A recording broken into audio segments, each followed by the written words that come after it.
nga ng bagong sabi.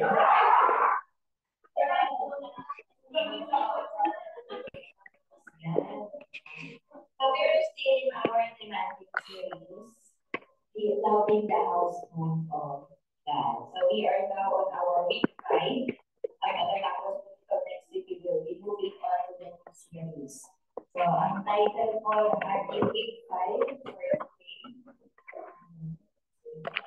today.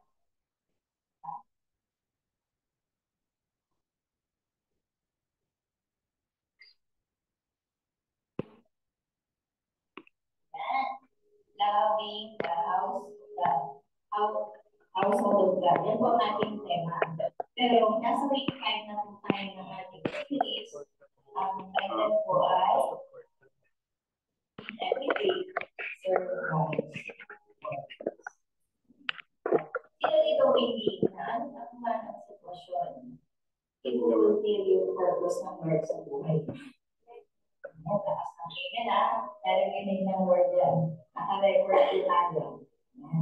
So, ang ating pong scripture ay manggagaling sa Romans 8, verse 26 to 28. If you have your Bible, you will read with me. So, babasahin ko po muna siya sa English version or New King James version ko po siya. Ang sabi po yan, likewise, the Spirit also helps us in our weaknesses. For we do not know what we should pray for as we ought, but the Spirit Himself makes intercession for us with groanings which cannot be uttered. Now He who searches, namely the Lord who searches the hearts, knows what the mind of the Spirit is, because He makes intercession for the saints, yung mga tinawag niya, according to the will of God. Verse 28, and we know that all things work together for the Lord and our good, according to His purpose. Basahin po natin sa Tagalog.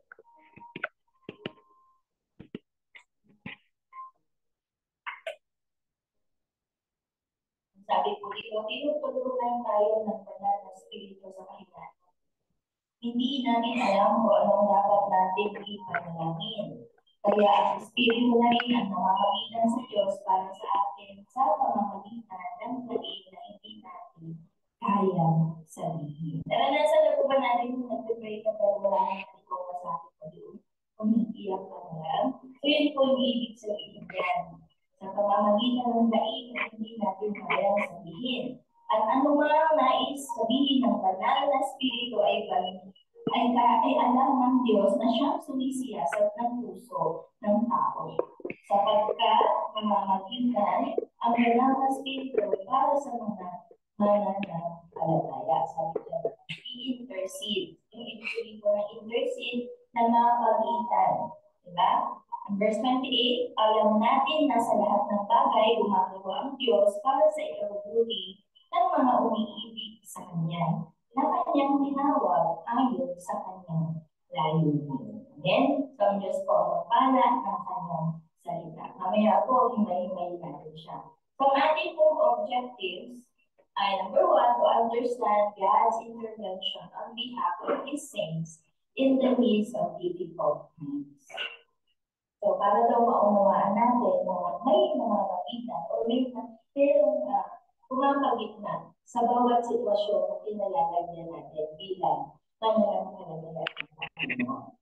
Number 2, to emphasize the importance of living a holy, consecrated life, especially during this time. So, para daw makita mo kung paano kahalaga ang buhay ng banal, kalugod, lalo na madali naman po magpaamanat kapag okay ang sitwasyon. Amen o amen?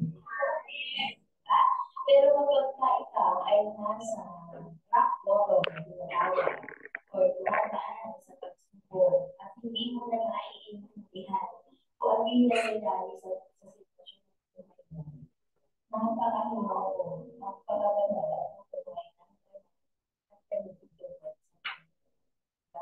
sabi nga sa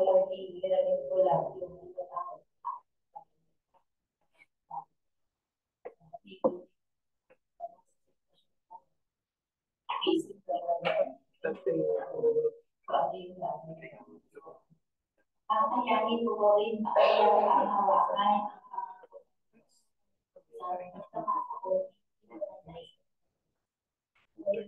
lahat bagay goes against you. Lahat ng decision making mo, lahat ng choices mo, lahat tao sa paligid mo, parang ako lang din mo yung hindi kumaano dun sa sitwasyon mo. So yun po yung objectives natin na makakawaan natin na makita natin kung paano. Kuya, hindi ko marinig. Malayo. Yes. Ngay. Ito na ano sa mga model.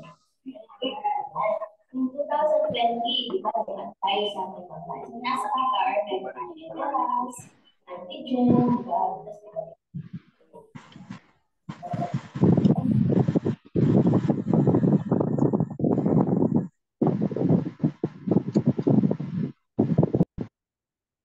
Yan, sa Pilipinas, di ba? Limited yung access, yung mga paliparan, yung mga airport, di ba? Yun yung mga nangyari